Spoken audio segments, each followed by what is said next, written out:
What's up, guys? It's another weekend, which means we're gonna get some more stuff done. So let's get to it. So first thing you'll notice, all those wires up here are gone that were in that bag. Well, they didn't make it far, they're just down there. So I ended up just pushing them through so I had more room. I do need to run those still, but before I do that, I need to get the shifters and everything in so I know where I can run things up under there. So I created a little template here out of some cardboard. This is basically where the transmission shifter will go, and this the transfer case. Now that piece there doesn't really need to be cut. That was just so I had room to push it through there without taking the bolts out of the shifter, but I'll just end up taking the bolts out whenever I go to mount it, so I don't need it actually that wide. It'll only be about that wide. And with the power of film, blam, we're already at this stage. So I cut this out of some stainless. It is pretty thin, maybe a 1/16 inch, but it is very strong, and this will do just fine for us. So basically we have the two flaps. I've ended up pushing those through, and now I actually did end up having to score that a little bit so that would bend better there.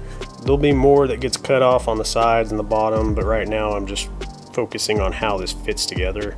Now this is a little plastic boot thing that goes around our transmission shifter. Now I do kind of have an issue with this. Where the transmission shifter needs to go in place, it's actually just a 90-degree from the top, and this slants back. So what I'm going to end up having to do is cut this, and then I'm going to create a plate that goes from the bottom here, and then it'll bend up and cover the back portion as well back here. That's going to allow us to also be able to slip this in from the front of that transmission lever, mainly because this is hard.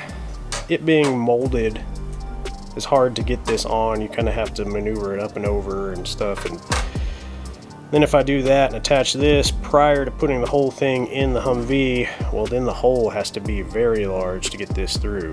When if I don't put that on yet, the hole only needs to be about this big. We're going to keep that off. We're going to do some modifications to it. This is going to make it easier to get this on when the shifter's already installed in the Humvee. And also, whenever we have that plate on the bottom and the back, we'll go ahead and put some insulation on that as well, some heat shielding, because right below this is going to be our exhaust kind of runs right below this, so we need to shield this from as much heat as we can.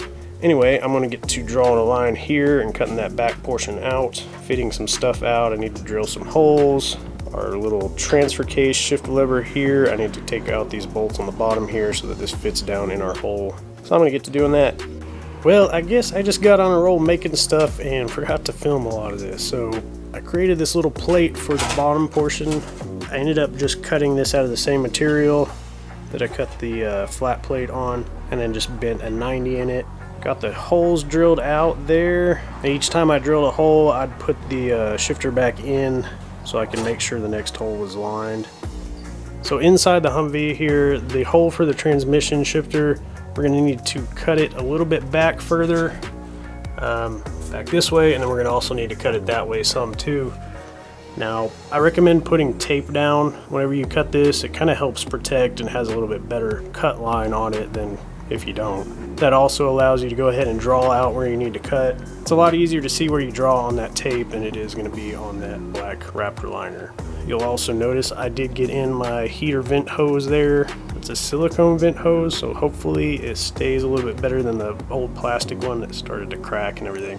There's a lot I need to get back on here, and really the modification of things like this is what's taking the longest. Everything else I can just kind of connect together and install it. That goes pretty quick. Another thing I did get done is I modified up our fill neck here. Ended up cutting it shorter, that way we can make the turn. I did go ahead and mount the fuel tank up in there permanently, used our rubber blocks up on top of there. That was kind of a pain in the butt to do by myself because I was kind of bench pressing it up there and then forget something and have to let it back down and do it again, and I'm a little sore today from doing all that, but that is up there now permanently. I need to tighten down all the bolts, which will lift it up and snug everything up, but that is installed. I have our new filler neck tube here. This will allow us to make some bends but still have some rigidity.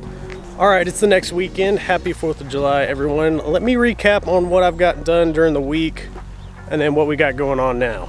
Alright, so during the week I figured out both of our high pressure power steering lines here.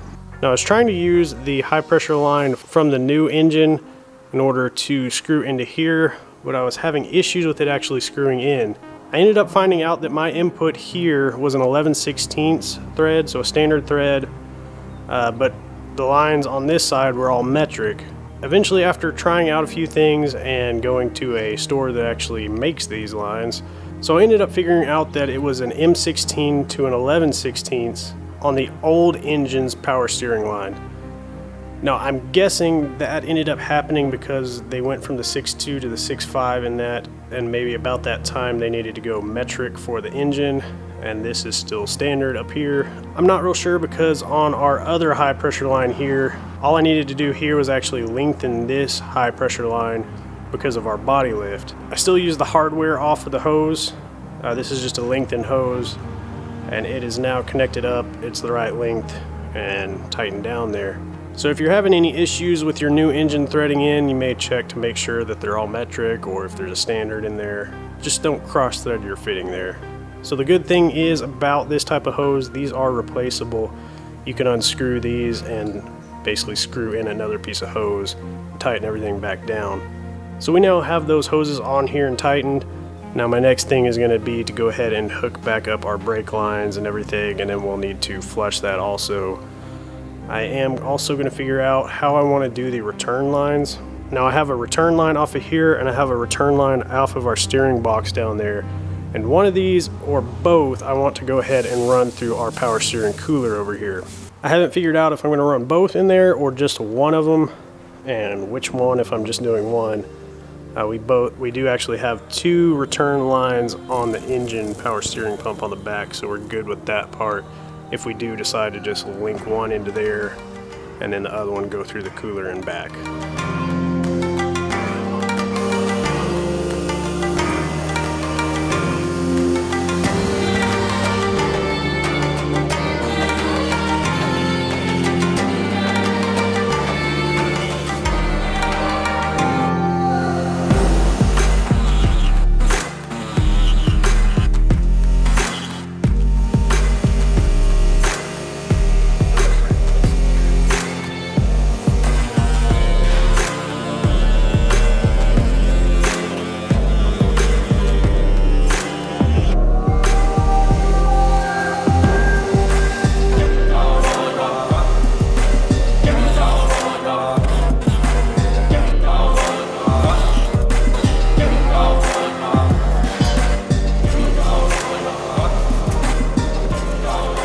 Well, the plate's a little dirty now, but we got the holes all drilled for our mount here to actually mount to the body, so it'll be secured.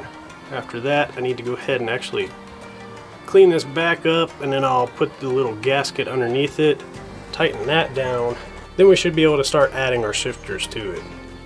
So we're already late in the day on this next weekend here, and I've been working on this shifter for way too long. So I had created this mount up here, which we already have our transfer case shifter in, and the transmission shifter will actually fit down in there and bolt up, because the bolts on the transmission shifter are on the side and the bolts on the transfer case shifter are on the top.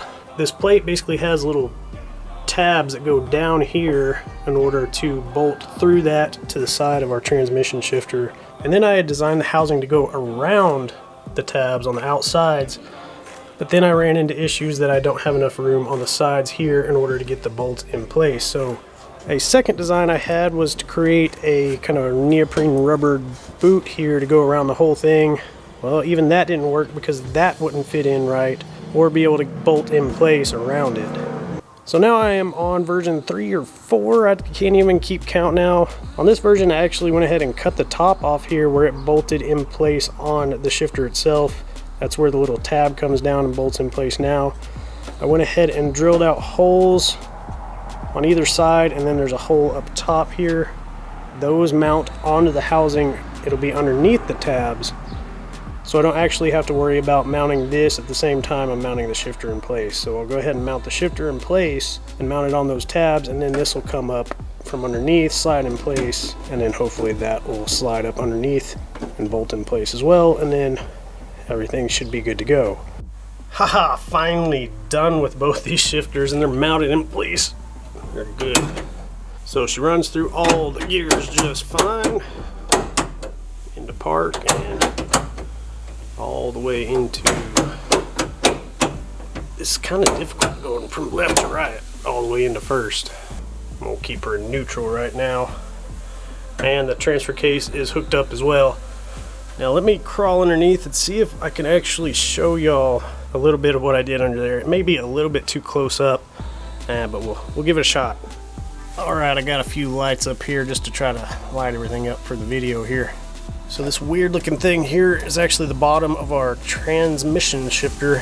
So I did go with the orientation that I showed y'all last. It actually worked on here, which is great because I was really getting frustrated with that. And as you can see, the transfer case shifter up there is a little bit more simple, just a hard line. I wanted to go ahead and get all this stuff mounted up first. That way I actually had the wires ran for our reverse lights and everything. That's our connection there. And I'm actually going to run these up and try to tuck them up as high as I can to get them away from the exhaust. The little parking brake boot here is a little close to the exhaust, so I think I'm actually going to cover that with some of this heat shielding as well. It is a little awkward trying to film down here, so hopefully y'all can see. And there's how our transmission line is connected up there. Everything's connected on there. That means now I get to go work and worry about something else. So I had previously drilled out our rivets that held in our little clamps here that hold our seats down.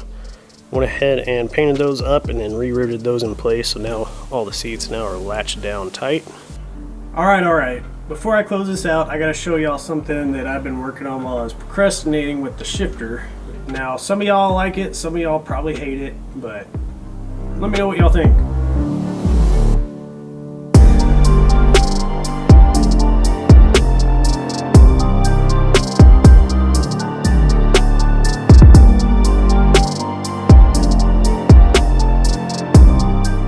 So a lot of work there with just a little bit to show. I'm getting eat up my mosquitoes. So I'm gonna go inside. I hope y'all enjoyed the episode. Don't forget to like, subscribe, and share, and I'll see y'all next time.